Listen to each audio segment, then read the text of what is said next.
All right, on this episode of Bowks Talking Bouts, excited to be talking to an individual set to compete at BTC 19 Fight Night Kingston, and that goes March 18th. A very intriguing bantamweight bout between Tyler Wilson and Blake Sigvaldason is set, and happy to welcome Blake back onto the show. How's your day going so far, Blake? Pretty laid back. Just got a little bit of training in, and now I'm just kind of hanging out, wasting time till the second session. Yeah, for sure. And I was noticing a recent post you had, like, just the other day you had there where you were talking about, like, you know, stepping into enemy territory and the countdown was going. Do you feel almost a certain different dynamic competing, like, in different provinces and stuff like that? Does it take on like, do you take on, I guess, a different mindset when you're performing, like, outside of, you know, where your area is? Not necessarily, because, I mean, to be honest, I've always fought in what you could call enemy territory. I think there's only one time I fought in Penticton, which is like the town over from Kelowna. So pretty much every fight I fought a guy in his backyard. So, you know, most of my BFL fights are against guys from Vancouver. I think a few of my fights in Alberta, same thing. So nothing new, but something I enjoy. Yeah, does it add a little something to your performance? I mean, you talk about it being, like, what you're doing more often than not, but does it, you know, feel like a certain, like, does it add something to the performance almost, like, knowing you're, you know, that away guy? Does it, like, embolden something knowing you're, you know, stepping into another guy's house, for lack of a better way to phrase it? In a way, you know, I've been the underdog all my life, so something that I actually prefer. I prefer to be in the situation where people aren't necessarily cheering for me in that spot. Obviously, I have my supporters, but yeah, it definitely makes me want to perform a little bit harder. But honestly, I always want to perform. So regardless of whether it's in front of my team or in front of, you know, their hometown, the only thing that changes is really the environment. Yeah, and I saw you had a post kind of talking about that a few weeks ago, like being the underdog, and it seems like more often than not that's been the case throughout the bulk of your journey. Like, I'm kind of curious, like, maybe this is sort of an impossible question to answer, but, like, why do you think that is? Like, I mean, why does it seem like you're constantly, you know, underrated in a lot of these situations? Because you do have certain accolades that, you know, you would think that maybe you wouldn't be in that underdog position so frequently, but why do you think that perception is the way that it is, I suppose? Well, I would say possibly just because of my records. Like you said, I have some good accolades during my career. But for example, my last 3 fights, you know, I've lost the last 3. Even though in my opinion they were losses with kind of an asterisk beside them, especially that last one. You know, it's things kind of outside of my control took place. So I think I think the reason why people would see me as the underdog or not rate me at the skill set that I believe I have is simply because of my performances in the cage. I've had good ones, but I've also had some fights that just haven't went my way either.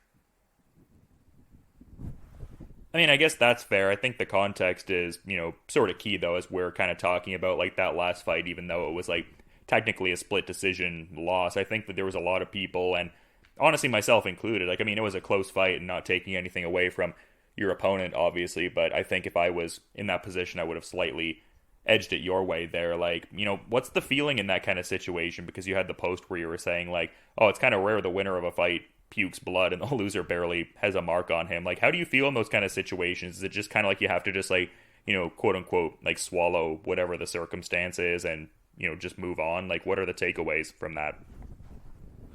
Yeah, I would say another lesson in stoicism. You know, like, I can only control so much. All I can control is my reaction. So just take what I can from it and take those lessons over into my next fight and into my life in general. Yeah, I thought that I won the fight, you know, going into the decision, but there's a part of me that was, like, prepared for them to give it the other way. It's especially with my team at Toshido, we've had quite a few decisions in Vancouver go the other way when, you know, a lot of people would argue that it should have went the other way. Yeah.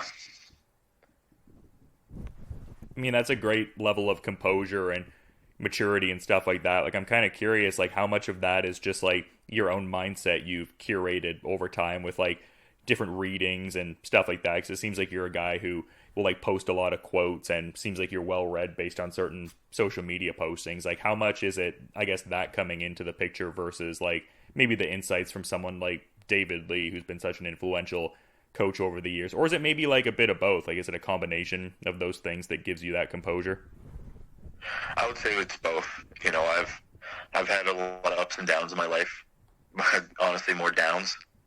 So I've been forced through hardship to kind of figure out a way to kind of make the best of situations. I've spent a lot of time learning about like stoicism and that whole philosophy, and just experiencing a lot of things firsthand has just kind of developed a certain kind of bulletproof mindset where it's going to take a lot to like break my view of myself and my life.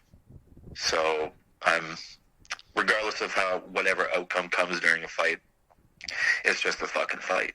You know, life is bigger than that. Yeah, I mean, that is great perspective. And, you know, you have definitely been through a lot. Like, there was one anecdote I admittedly didn't know about, and I guess kind of speaks to how long it's been since we've talked. But I saw you had a post like a bit over a year ago, like talking about how like when you were a younger lad, you were like, you know, pretty viciously bullied by like your neighbors across the street, and that kind of ended up getting you into jujitsu. Can you kind of talk about that sort of saga, like how that began the martial arts journey and everything? Because even just that little anecdote there, it seemed like you definitely overcame a lot of very negative circumstance. Yeah, basically when I was between the ages of like 4 to 7, lived on this pretty ghetto street in my hometown of Terrace, and yeah, I made friends with some kids across the street, and you know, it was one of those situations where it was like, you know, the general bullying, but some days they'd be nice, you know, so I'd want to hang out with them.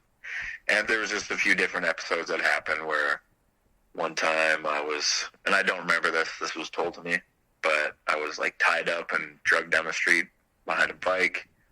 I was chased by knife point. I was, on a separate occasion, I was kidnapped by knife point and essentially kind of buried in this big wood pile, and you know, told that they were going to set it on fire, and left. You know, obviously I'm still here. They didn't set it on fire, but it was definitely freaky for like you know, at that specific memory. I was like 6 years old, I think, and it was around then that I was put into jiu-jitsu, and it's always been kind of an outlet throughout my life to kind of express my aggression and just myself in general.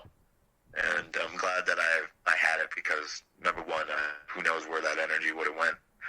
But number two, it's taken me on a crazy life journey. The amount of adventure I've had throughout this life pursuing this career and just martial arts in general has, you know, developed something that's awesome, to say the least. Yeah, well, I mean, I love the, you know, turnaround from all of that, and that would be a scary point for that to happen too. I mean, it's not ideal at any point, obviously, but just that point when you're starting to like form your memories and stuff like that. It's so great you found that outlet there, and it seems like there's that great camaraderie and sense of community with like a lot of the Toshido teammates. Like, you talk about like the great journey and a lot of cool competitive things you've been able to do, but it really seems like you've got great camaraderie with like, you know, David Lee, like I mentioned earlier, but also guys like, you know, Mike McAloon and Stephen McDonald. So can you kind of talk about like, I guess, that part of the journey, like the communal aspects of it? Yeah, exactly.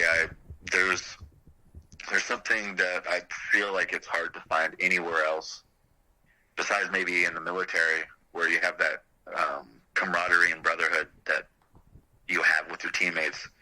And I don't think every team has it. I believe I was blessed to be able to be a part of David Lee's team at Toshido here and meet the guys that I've met, because I consider all those guys my brothers.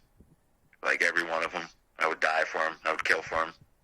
And, you know, something like that is rare to have. And I think people in general need to have more of that. And that's another thing I've grown to understand through my martial arts journey is just, people who just show up to like jiu-jitsu class and stuff like that. The group dynamic you get, the kind of tribe that you build just by, sharing this martial art with other people and just communicating with people of similar mindsets, I think is super important for the human psyche.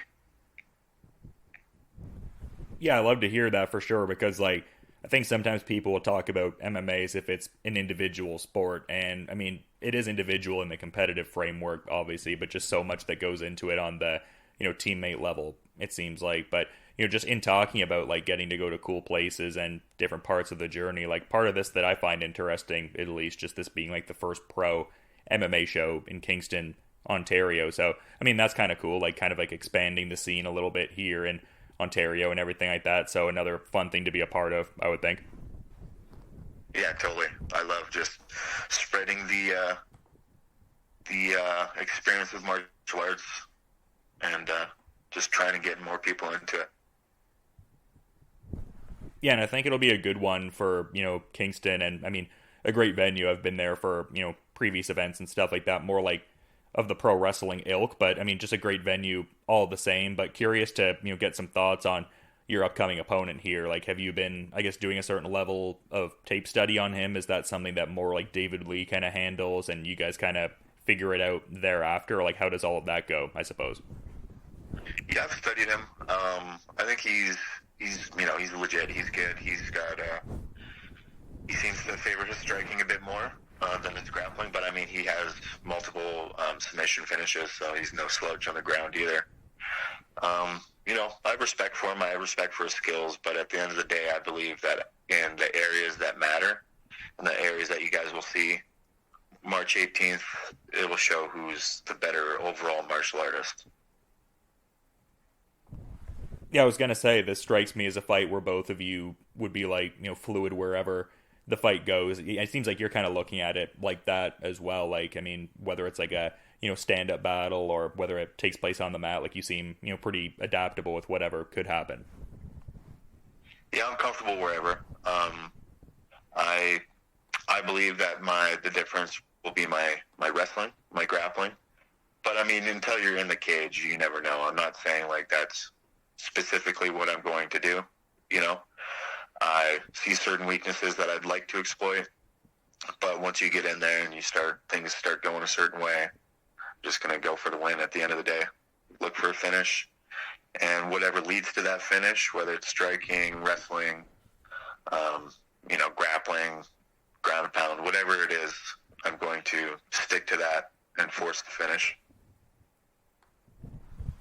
Yeah, and it seems like he's got some, good wins or good solid wins over the years, like guys like Morgan Rhines, Vlad Kazbekov, Gabe Sagman, Louis Jourdain, like a pretty good, strong resume. Like, do you foresee this as like a win that can like really like propel you, back into like, not like a rankings hierarchy per se, but we've talked about how like sometimes people underrate you based on the record. Like, this would strike me as a certain win that could very much vault you towards quote unquote, bigger and better things. Like, this is a great stage, but just, I guess, in the context too of like there being like a bantamweight title fight at the, top of the card here, I would think that the winner of this fight could at least possibly put themselves in good standing for something like that. Have you been kind of thinking of it like that at all? Yeah, I think so. In all honesty, I think I'll still remain the underdog until, until I win a few more. But, he's a legit fighter. He's fought a lot of experienced guys. He has a lot of experience himself. So a win over him, I think, should propel me forward. But at the end of the day, my focus is solely on just winning fights, getting through this regional scene as fast as possible, finishes, wins, beating the people who need to be beat, and get to the big show as fast as possible. And I guess I'm just being presumptuous about this, but I would think that you're maybe inferring like you want to go to the UFC. I guess like for some people, like big stage kind of has like different connotations depending on who you're talking to. Like, what do you mean by that? Does big stage represent like UFC specifically, or are there some other organizations that could, potentially hold your interest too? Yeah, big stage as in like, I mean, I think the UFC is the biggest stage of them all, but I would not be, you know, I would not say no to Bellator or PFL or ONE FC would be awesome as well. I love the rule set. Um, yeah, I want to fight at a world stage and become a world champ. That's the ultimate goal. I think UFC is the place that has the most prestige and where I would love to, make a career. Yeah, for sure. I mean, definitely like getting some good wins on a circuit like this could serve you well in that regard. And I mean, you collected that XFFC title before. So yeah, an interesting time in the career. And to that point, I appreciate you making some time to give some insights and talk a little bit, man. But I also want to be mindful of your time and schedule, that being said. So is there maybe like a parting final thought you might want to add as we're wrapping up here, Blake? Final parting thought. I appreciate you giving me an opportunity to talk about the fight a little bit. Um, I would say just tune in onto the pay-per-view. I believe it's btcfight.ca/live, and expect to finish. Yeah, they definitely have good, pay-per-view streams. So definitely do that if you're kind of outside the immediate area. But if you're around Kingston on March 18th, definitely a cool card to go see, and a very intriguing bout here with Tyler Wilson coming up. And I appreciate you making some time to talk a bit about the fight, as I kind of mentioned before. But always good to reiterate. And yeah, no, I appreciate you coming on, man. I'm looking forward to seeing this fight when it goes down. But until then, you have a good rest of your day, man. Yeah, you too. Thank you.